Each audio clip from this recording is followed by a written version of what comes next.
All right, guys, let's continue in section 5.3, orthogonal basis in subspace. And it might be a little bit of 5.4 as well. I think we're in orthogonal projections. Orthogonal projections.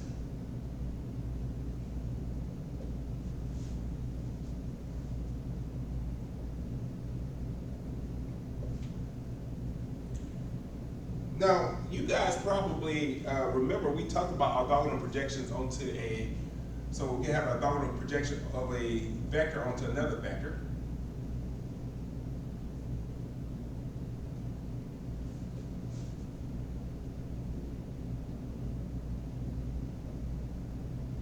Where I had a situation like this where I have maybe some kind of vector, it doesn't really matter what it is, I'll say u, right?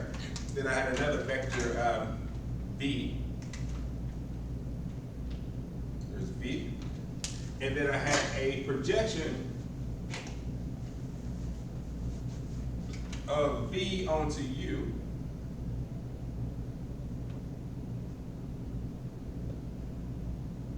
V onto u, right? And we said the projection of v onto u was given by this formula. Projection of v onto u is equal to u dot v over the norm of u squared times u.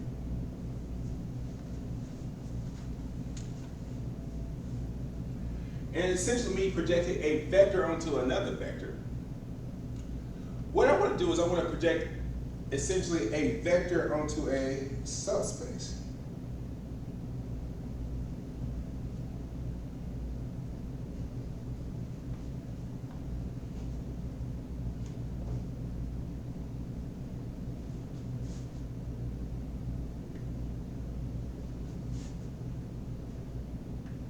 Subspace. Project a vector onto a subspace. Okay, this is what I want to talk about now. So here I have some kind of subspace, maybe a plane or something like this. Call it a subspace S or W, it doesn't really matter what you call it. Okay. And I have some vector V or U or whatever you want to call it. I think I have U here. It doesn't matter what you call it, the vector. Here I use U. This one's a little bit different. I want to know essentially what does that look like on that subspace? What's my projection going to be? Projection of U onto my set S, or I think in this case, yeah, S is fine, or W. I think I use W, but anyway, irregardless, just names, letters, alphabet soup. Okay.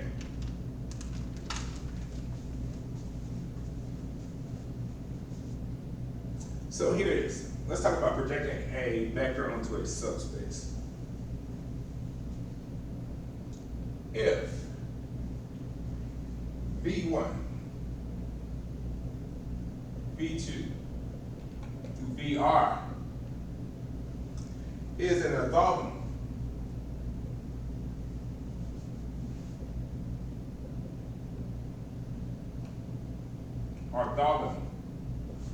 or orthonormal basis for a subspace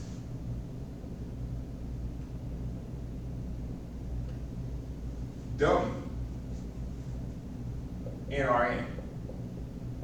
Okay, I could have used subspace S. It doesn't really matter. Like I said before, I could have used S or W, but I have W in my notes, so that's what I'll use. And U is any vector in Rn. Okay. Then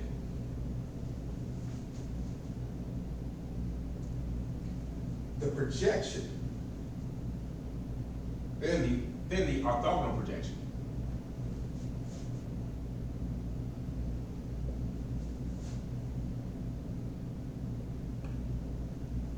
Of U onto W is given by? It's given by the projection formula of U onto W, which is equal to, and this is where it gets interesting. It's really just the projection of U onto each one of those basis vectors. So it's going to be equal to the projection of U onto B1 plus the projection of U onto B2 plus finally the projection of U onto BR.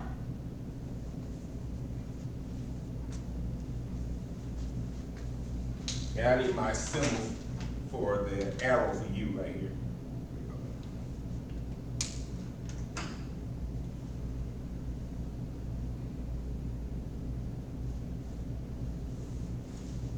All right. So the projection of U onto B1 plus the projection of U onto B2 plus the projection of U onto BR. Now, I want you guys to notice a couple of things I haven't said yet.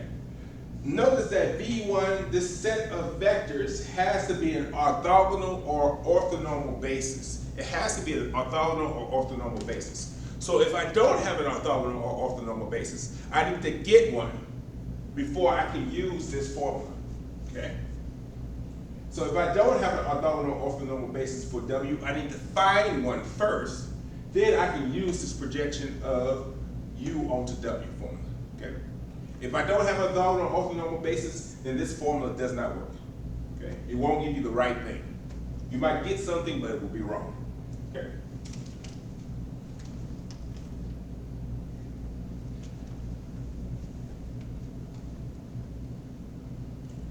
Now, in the notes, that's the same thing as saying U dot B1 over the norm of B1 squared times B1 plus U dot B2 over the norm of B2 squared times B2 plus U dot BR over the norm of BR squared times BR.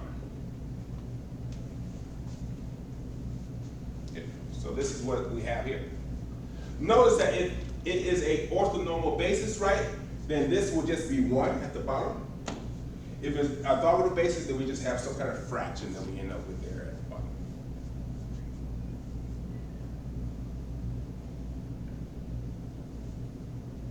And then we have something that is the component of U orthogonal to W.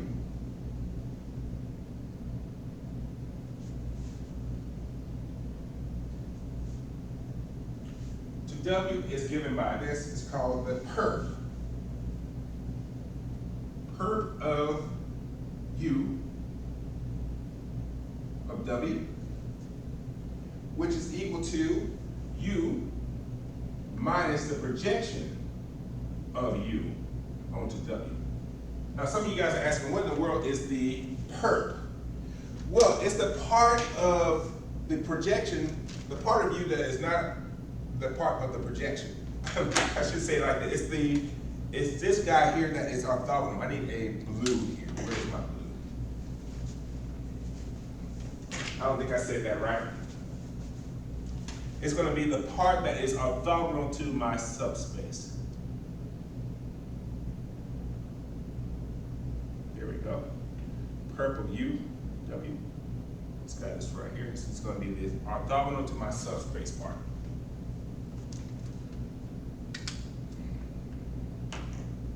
So it's going to essentially be essentially I could break up my vector U into two parts. The part that lies along the subspace and the part that is perpendicular to the subspace. The part that lies along the subspace is the projection. The part that is, this should be an S, because I have S here. The part that is perpendicular to the subspace is this part right here. If you combine these two guys together, you get U, right? My resultant vector.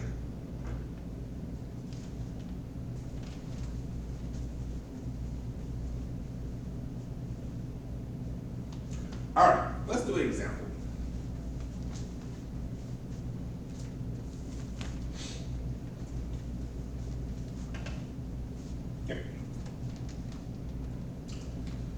Again, I apologize if it's a little bit fast. Like I said before, I'm trying to do as many videos as I can. Please, if I said something and you were confused, please just pause the video, rewind it, go back and look at it again. Like I said, I wish I could just explain it a little bit more, but right now we're short of time, unfortunately. I don't want to erase this. Let's come over here.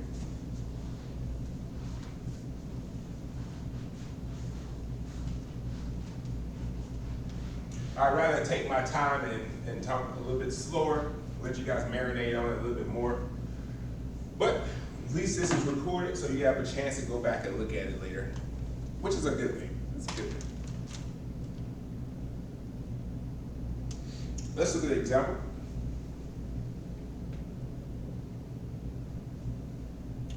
Let W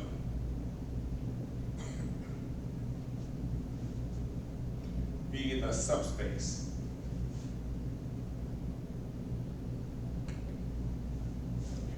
in R4 spanned by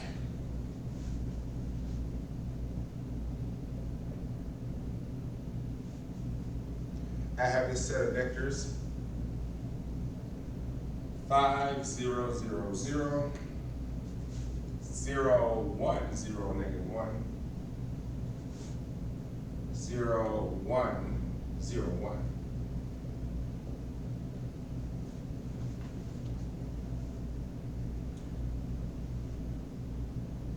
Find the projection if U is equal to, what do I have for U? I have 1, 2, 3, 4. As U is equal to 1, 2, 3, 4, find the projection of U onto W. Now I want you guys to notice that this set of vectors that I have here, 1, 2, 3, these three vectors that I have here are orthogonal to each other, right? If I take the dot product of this guy with this, I get 0. This with this one, I get 0. This with this, I get 0, right? I get 0. So that means that this set of vectors is an orthogonal set. And this set is a basis for a subspace in R4, right? This is going to be a 3 space in R4, right? So this set of vectors is going to be a basis for a 3 space in R4, right? Because I have 3 linearly independent vectors, because these vectors are orthogonal to each other. Remember, any set of orthogonal vectors is automatically a linearly independent set of vectors. So in this situation, we have 3 linearly independent vectors, so we're going to have a 3 space in R4. So we're going to find the projection of U onto that 3 space.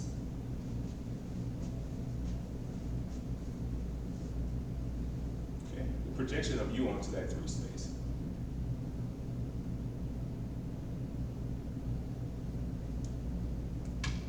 Well, let's look at that then. Let's give each one of these guys a name. I'll call you V1, you'll be V2, you'll be V3. So the projection of U onto W, okay, the subspace spanned by these 3 vectors is equal to the projection of U onto V1 plus the projection of U onto V2 plus the projection of U onto V3.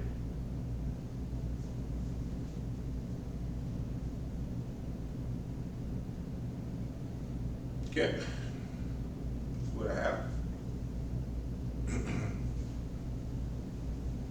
Let's look at each one of these guys. And just for the sake of space, I'm going to write them vertically. I know I switch between vertically and horizontally, right? So this is going to be, if you remember, this is U dot V1.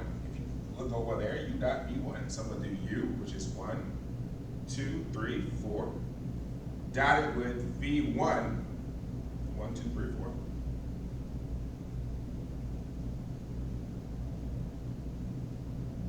dotted with V1, which is 5, 0, 0, 0, over the norm of 5, 0, 0, 0 squared times 5, 0, 0, 0.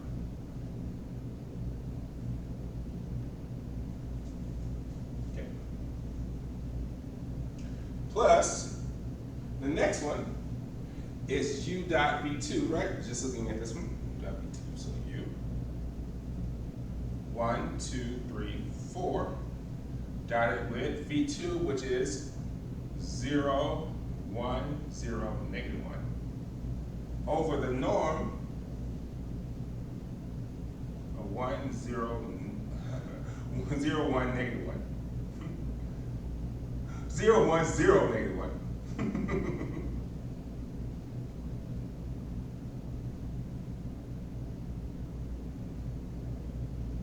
Squared, okay, times 0, 1, 0, negative 1, plus U dot V3, 1, 2, 3, 4, dotted with V3, which is 0, 1, 0, 1, over the norm of 0, 1, 0, 1, squared times 0, 1, 0, 1.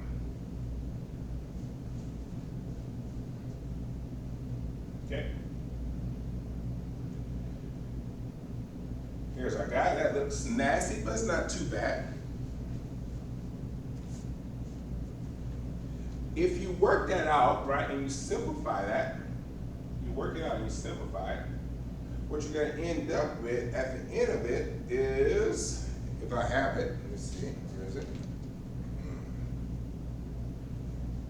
You end up with 1, 2, 0, 4.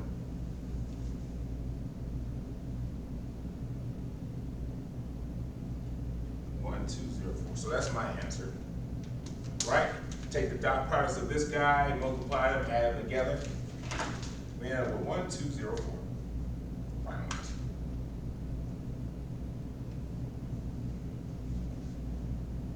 Okay.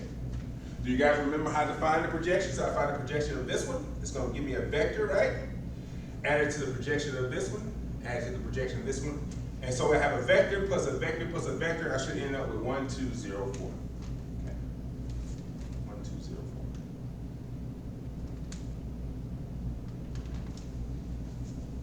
4. All right. This is also in the notes. I just skipped that step. Now, what is going to be the perp here?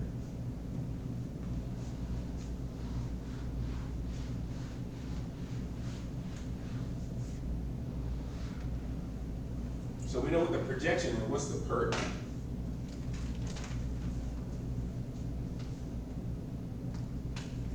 Perp of U onto W is going to be equal to U minus the projection of U onto W. We know that U is 1, 2, 3, 4 minus 1, 2, 0, 4. That gives me 0, 0, 3, 0. 0, 0, 3, 0. Notice that these two vectors are orthogonal to each other, and if I add them together, I get my original vector back. If you look at the notes, another name for perp is, I can say that this is the projection of U onto W perp. So that's the same thing as this. These two guys are interchangeable. So I can say the projection of U onto W perp, or I can say the perp of U, okay, for W. Either one of those works. So, guess what, right? In chapter 1 or 2, right, in the very beginning of the semester, right, we just did the projection of U onto a single vector, and we're like, man, that's enough work for us. But now, guess what? We have to do the projection of U onto several vectors and then add them together to get our final result. So this is kind of the difference between the projection of U onto a vector and the projection of U onto a subspace. The first thing we have to do is find an orthogonal basis or orthonormal basis. Once we have an orthogonal basis or orthonormal basis, I can find the projection. I cannot find a projection unless I have an orthogonal basis or an orthonormal basis. Don't find a projection unless, don't do the projection unless you have an orthogonal or orthonormal basis that you're using for this, right? So that's what we need to do first, right? How can I guarantee that I'm going to have an orthogonal or orthonormal basis? How can I guarantee that I'm going to have one? And what we want to do now is we want to talk about something called Schmidt. Schmidt. I want to be able to extend this idea, right? I want to be able to extend this idea of being able to find a orthogonal basis or orthonormal basis when I don't have one, so that I can find the projection of U onto a subspace. So I want to extend this idea like, okay, if I have an orthogonal basis, then I can find the projection, right? If I don't have an orthogonal basis, I need to find an orthogonal basis first. So that's how I'm going to extend this idea. Let's find, how do we find an orthogonal basis when we don't have one initially?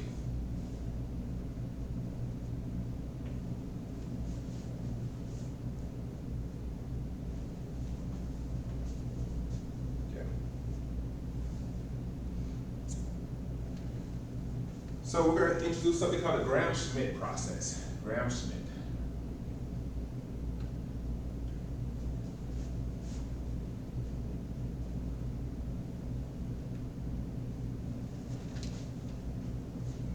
Now, when I say something weird, it's on record for all time, right? So I don't know if I will keep these videos up past this semester, right?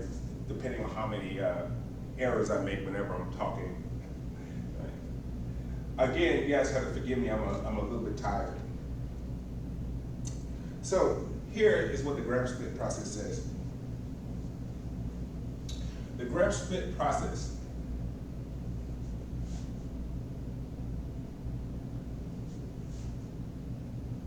provides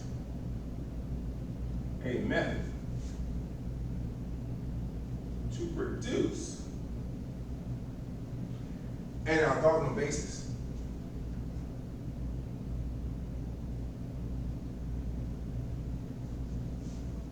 or orthonormal basis in Rn using any basis you want in Rn. As long as you know a basis for your subspace. As long as you know a basis for your subspace, any basis for your subspace, you have one. It's not orthogonal, it's not orthonormal. You can use the Schmidt process to create this orthogonal or orthonormal basis. So here are the steps. Step 1.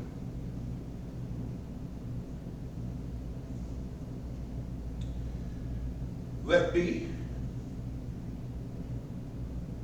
equal a set of vectors, B1, B2, through Bn.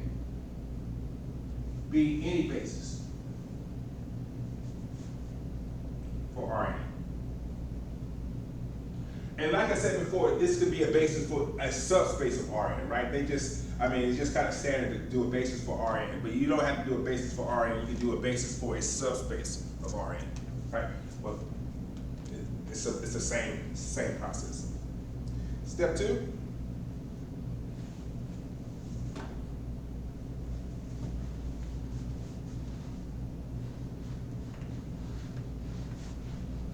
I'm going to erase this first.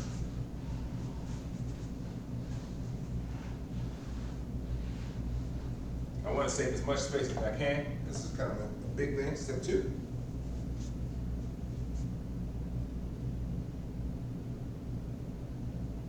To produce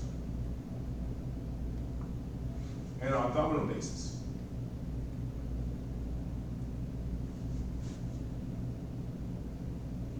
Let's say B prime equal to, let's say W1, W2, through Wn, okay?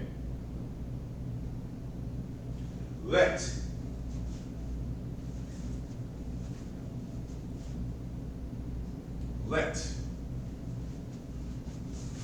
W1 equal B1. So W1 is equal to B1, that's going to be our first vector in the set. W2 is equal to B2 minus the projection of B2 onto W1.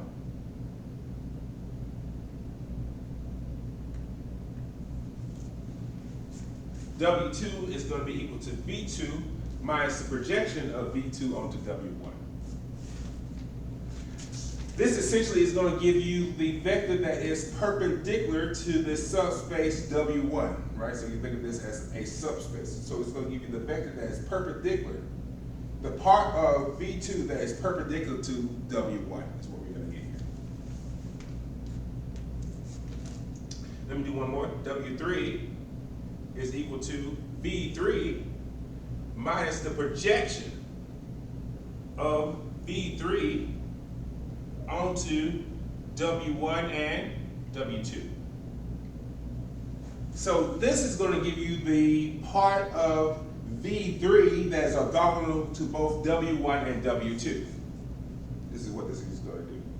And W4 is going to be V4 minus the projection of V4 onto W1, W2, and W3. And so I can say here that Wn is equal to Vn minus the projection of Vn onto W1, W2, all the way up to Wn minus 1. So it's going to be the part of Vn that is orthogonal to all of the other vectors in that set. Okay. And we're going to look at an example of this in just a second. And then step 3, so this will give me an orthogonal basis. Step 3, to produce an orthonormal basis.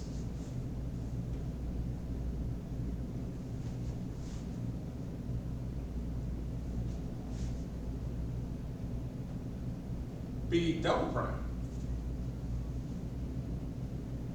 Okay. Divide each vector in step 2 by its norm. By its norm. So we normalize the vectors. So I can say u sub I is equal to Wi over the norm of Wi. And this is going to be the vectors in B double prime.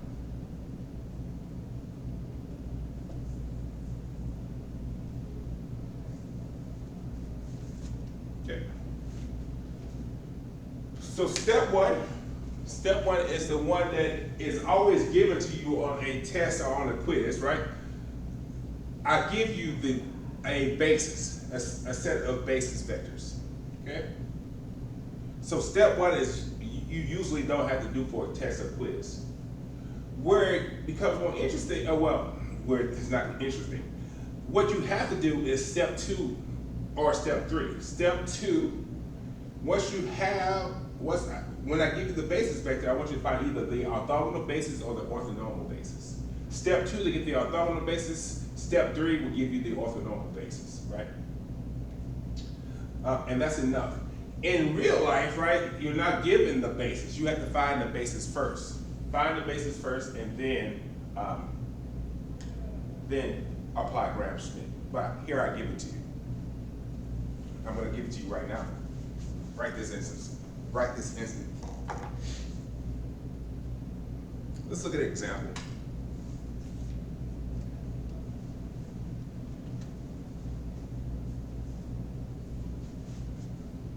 I'm going to have to erase some of the steps, but hopefully you'll be able to see where this is going.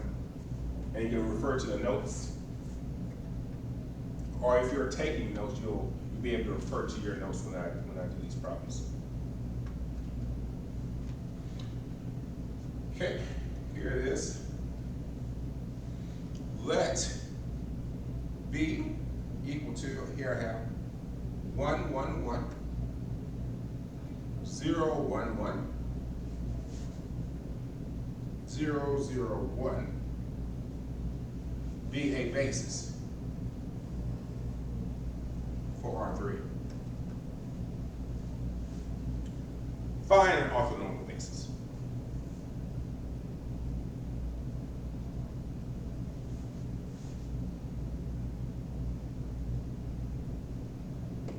Find an orthogonal basis.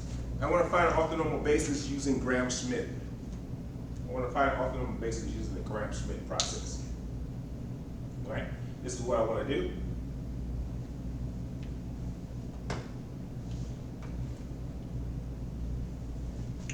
Not too hairy, not too rough, not too hard, really.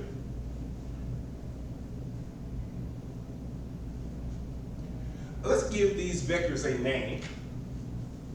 Here we said that B is B1, B2, B3, right? So I'll do the same here. I'll call this one B1, this one B2, and this one B3.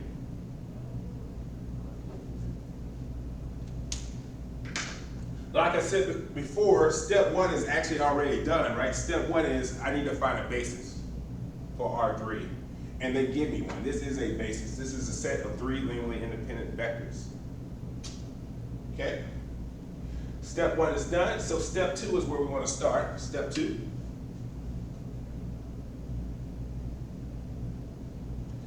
W1 is going to be equal to V1.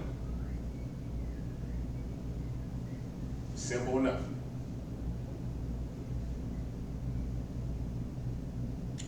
W2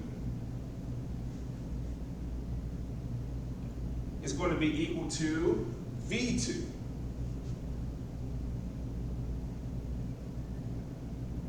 V2 minus the projection of V2 onto W1. Okay.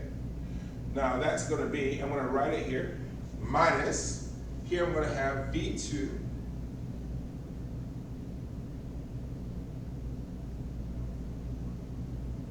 dotted with W1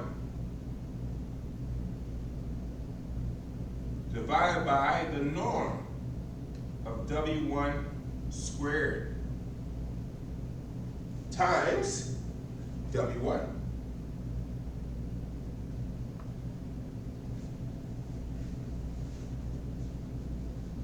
So it's going to be V2 minus V2 dotted with W1 over W1 squared, the norm of W1 squared, times W1.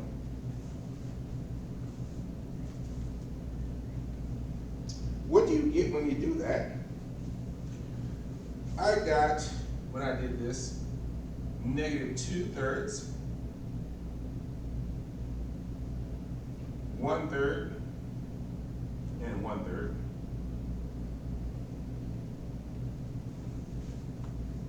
Negative 2/3, 1/3, and 1/3.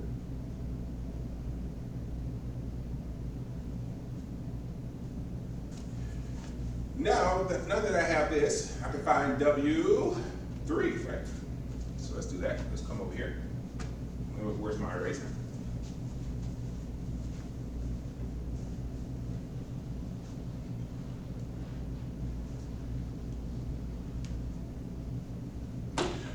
Before I continue with this, right, I want you guys to notice that if I take the dot product, of W2 and W1, what do I end up with?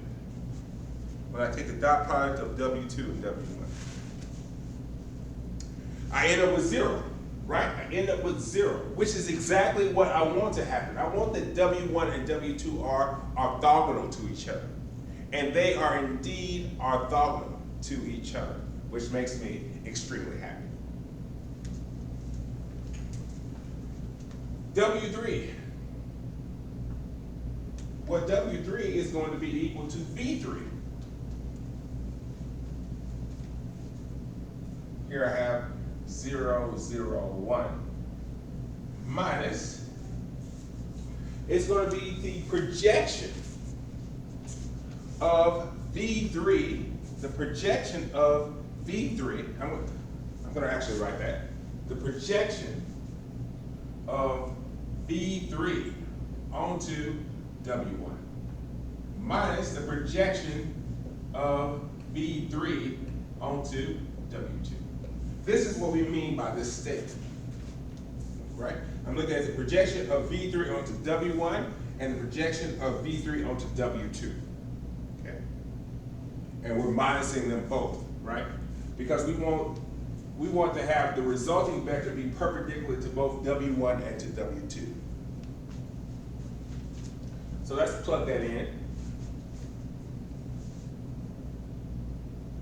0, 0, 1 minus V3 onto W1. See if I can squeeze it in there. V3 onto W1, it's going to be 0, 0, 1 dotted with W1, which is 1, 1, 1, over the norm of W1 squared times W1 minus V3 onto W2. That's going to be 0, 0, 1 dotted with, in this case, negative 2/3, 1/3, and 1/3 over the norm of negative 2/3, 1/3, 1/3. Make that really small.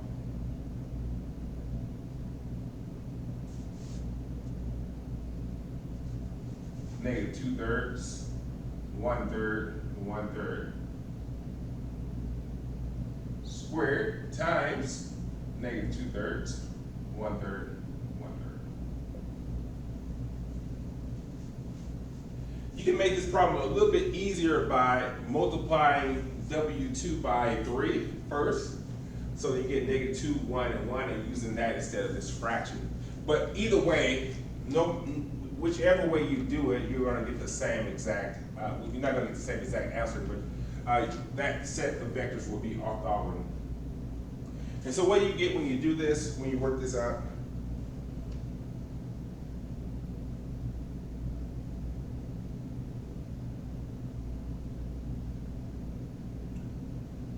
Right. If I did it correctly, I have, and I don't know if this is a typo in my notes, but I have 0, negative 1/2, 1/2. I think I might have a typo in my notes. I'll double check to make sure that that's correct. But let's make sure, let's see if this set is orthogonal, right? So if I take this vector, which is my W3, and I dot it with this vector, okay, I get 0, which makes me happy. If I take this vector, dot it with this one right here, W1, I also get 0. So W1, W2, and W3 are orthogonal to each other.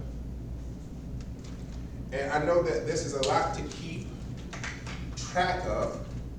Here is my answer to W1. Here is W2. Here is W3.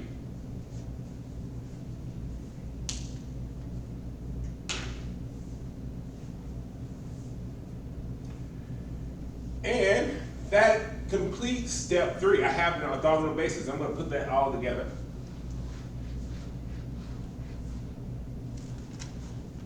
Let's see here.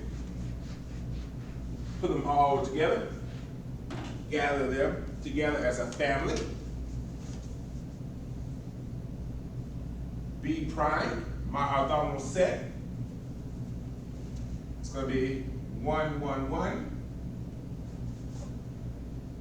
Negative 2/3, 1/3, 1/3.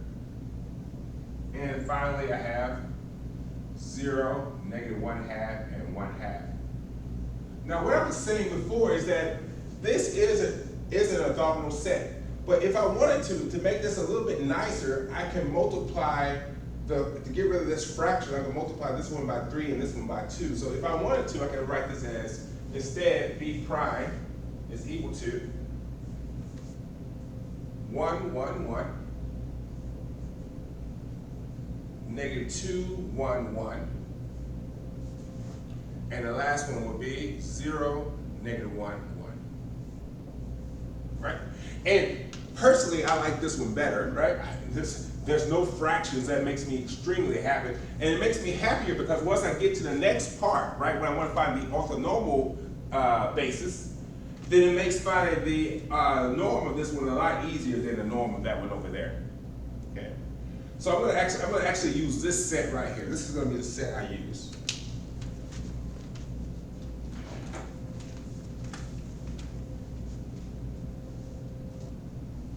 I could have used this one as well. This one's totally fine. This is a valid answer, completely fine, completely great, no issues. But I like this one better because when I go to step 3, I need to find the norm of each one of these guys. So step 3, I want to divide each vector by its norm.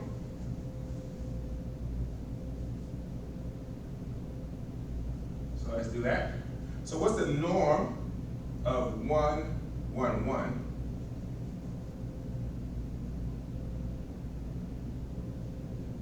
Well, that's the square root of 3, right? What's the norm of, what's the next one? Negative 2, 1, 1.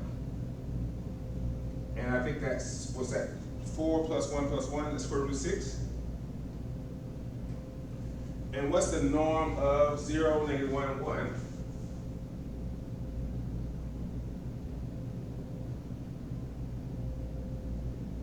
That is square root of 2. Okay. So now I'm going to divide each one of these vectors by its norm. So b double prime is going to be equal to, if I look at this one, 1 over square root of 3, 1 over square root of 3, 1 over square root of 3. And if I wanted to, I can rationalize that. So I get square root of 3 over 3. This one's going to be negative 2 over square root of 6. 1 over square root of 6. 1 over square root of 6. And I can rationalize this one as well. And the last one is going to be 0, negative 1 over square root of 2. 1 over square root of 2. And here's my orthonormal set.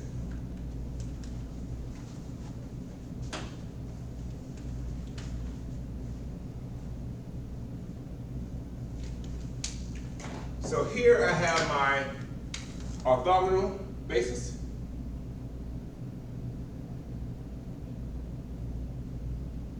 And here I have my orthonormal basis.